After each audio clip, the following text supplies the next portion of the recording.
So, I'm lucky enough to be here with Terry Reel today. Terry is the founder of the Relational Life Institute, which is doing incredible work, and just to give you some indication of how good this man is, couples will fly around from around the world to work with him for half a day, because if there's any chance of saving a marriage, this man will do it. So Terry, thanks for taking the time to do this with me. Pleasure. I have a question for you. Given the statistical evidence around conventional marriage therapies being quite so disastrous, what is it that you think distinguishes RLT and makes it so much more effective? Well, I run around talking to therapists about how conventional therapy, particularly couples therapy, has some design flaws. First of all, we take sides. Not every issue is 50-50. Sometimes it's 60-40. Sometimes it's 99. Sometimes the only thing one poor person is doing to quote-unquote contribute to the problem is being there.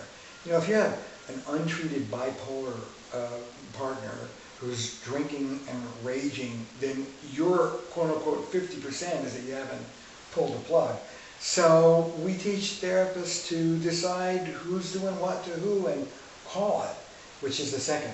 We tell the truth. We do it respectfully, we do it artfully, but I can't tell you how many times somebody comes to one of our therapists and walks out saying, I got more in one session than in the last 10 years with Dr. blah, blah, blah. Because we'll say, Michael, the reason why your wife is about to leave you is because you're mean. Or the reason why your wife is about to leave you is because you are walled off and you don't give her enough to say, or whatever it is. So we'll name what's really going on very clearly, very quickly, and very precisely.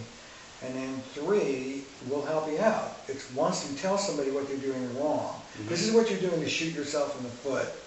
This is probably where it comes from your family growing up. We'll take a little detour there, but not years worth. Okay, let's come back. This is what not shooting yourself in the foot would look like. For example, I was just working with a guy, you've been here. The guy wants distance. He just does an all-day seminar. He pledges to do the work of a lifetime. He walks out and his wife says to him, honey, how did you feel about that? He doesn't want to talk about his feelings. Okay, but he doesn't know enough to say, I don't want to talk about my feelings. He just doesn't talk about them. So first we say, okay, look, there's nothing wrong with your not wanting to talk about them. Where you're shooting yourself in the foot is you lay a trip on yourself that she's right, you're wrong, you don't have the right to stand up for yourself, and then you wind up doing it sideways.